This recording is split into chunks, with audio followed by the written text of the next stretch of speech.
So back with Leelah, I did a little research on you. Let's see. Now I may have some of it wrong. You'll correct me if I'm wrong, of course. University of Cal State Long Beach. Okay. And a track star? Yeah, I ran track. Did you? I ran. Well, does that mean like you were good at it, or just kind of? No, I was pretty good. Okay. What did you run? 100, 200, 400, 4x1, and 4x4. Oh, Heston looked at you like, what, girl? You ran? I know. You did too? It's okay. You can speak up. It's all right. You did? Yeah, I mean, I ran track in high school. Okay. Like she said, I ran. Okay. Well, and I ran a little bit. Actually, I ran I'm originally from Buffalo, and I ran for the city, Buffalo Pioneers. Okay. And I guess I didn't really get that many trophies. Everybody else in my age group were so much taller than me, and they were wearing me out. But I still ran. Yeah. I ran. Okay, so let's get back to, like I was saying before, you're kind of an old soul. How with your first album, you selected "Change Is Gonna Come" as the title of your album as a tribute to Sam Cooke, and you are relatively young, and back then even younger. How did that kind of come about for you? I think I'm just a product of my environment, what I was raised in. My parents still listen to that music, and so that's what I heard. You know, I think when music is good, it's timeless. Yeah. So growing up, that's what was played around my house, timeless music, and that's what I still listen to myself. Good.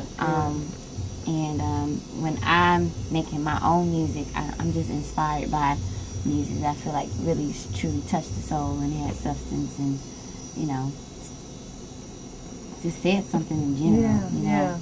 With a message in it. Right, and that's great. You know, it's almost like that song has enjoyed a resurgence since the Obama era. Everybody is singing "Change Is Gonna Come." Yeah. Well, I recorded mine. No, so go on, say it, girl. That's what I'm saying. I recorded it a long time ago. She felt it long time ago. No. and then, of course, with the second project, it was the Let's Do It Again with the Staple Singers. Yeah. Pretty much in line with what you were saying, but the Staple Singers vibe, and they had things to say too. Right. But it was just a little bit different. Was that still part of? Well, with the Let's Do It Again album, it's a tribute album, so the whole album is just of covers, and the album was just a one-off, separate from my album that's coming of original tunes. But Let's Do It Again was to focus on artists that I felt in their day didn't really get their props. So this was my way of reintroducing their music to a new generation of listeners and paying homage and tribute to them. So it's a tribute album to staple singers. There's a record on there I did by Phyllis Hyman, Angela Bofield, Bobby Womack, and you know, Al Green. Wow. I also crossed over because I love all kinds of music, so I did Rolling Stones. Go girl. Foreigners. So yeah, we just just wanted to just kind of pay homage to a lot of the artists. So like I said, need to get some respect. Get some love and respect. And speaking of that, and I think that's excellent because you all back in the day in radio, people really could break music. Right. You know, you can play a song until everybody got it. Michael Basin is starting to do that again, and you all are part of his B-side artists, and it's interesting, like you said, you want to still pay homage to some folks that don't even get their due, and both of you are testaments to it can really happen. It can really, really work. And Heston, let's talk a little bit about, well, he performed at our first concert and tore it up. So, and you actually, don't you perform on a regular basis here in Atlanta? Yeah. Well, I live here, so yeah. So when can people catch you? Well, there's nothing that I have. It's not like I have a home. Oh, I thought you had a home base. Okay. No, but I mean, I'm here, and I mean, I do shows here relatively frequently. So I mean, there's, the Facebook and the MySpace. We're not gonna talk. Oh, talk about that one. Oh gosh. All right, folks will be finding you, hitting you up, following you, doing everything else, stalking. No, let's not do that. Let's not do that. But your album debuted, or I should say your single debuted, No Way, No How, and Michael Basin show last year. How did that come about for you? Was it difficult to kind of get to him or get things happening on that level for you? On the interview that we did on Michael Basin, I believe that his producer then, he thought that we were having a relationship, which is not true at all, but he thought that we were having a relationship because all she would play is the record.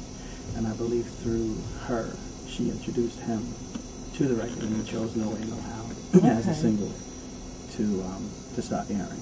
Good. So that's how that happened. But I mean, because I'm independent, a lot of the groundwork that is being done and has been done for the album is pretty much just a lot of word of mouth, and that's how everything has happened from airplay to placements and all of that.